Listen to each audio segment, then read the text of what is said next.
Hey there YouTube. I have been hearing a lot from other YouTubers that thermal paste eventually dries out and becomes ineffective at keeping the CPU cool. Knowing that I had built my PC a little over 7 years ago, I decided to see just how dried out my thermal paste has become. By the way, if you're interested in watching the PC build video from 7 years ago, here's the link now. Anyways, back to removing the huge CPU fan to see what it looks like underneath. Well, it does look quite dry, but definitely not the crusty and crumbly mess I was picturing in my head. Here I'm swiping it with the Q-tip just to get a better idea of how dry it actually is.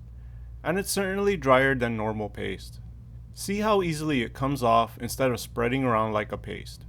Well, I'm glad it's not so bad, but either way, now that I have cracked it open, I'll need to clean it up and reapply a new layer of thermal paste.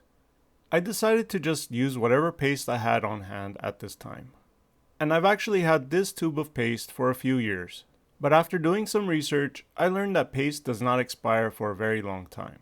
And as long as I can squeeze it out of the tube and it looks like paste, it should be okay to use. For me, this part is the scariest. After putting the thermal paste down, I need to put the CPU cooler down straight and tighten it down little bit at a time from each side, so that the paste spreads evenly underneath. Now let me tell you, I edited this video that you are watching now on this exact same PC after reapplying the thermal paste, and it works perfectly. The CPU temperature stayed nice and steady throughout my video edit and export. Thanks for watching, and if you like my video, please help my channel out by liking and subscribing to this YouTube channel. Have a good day.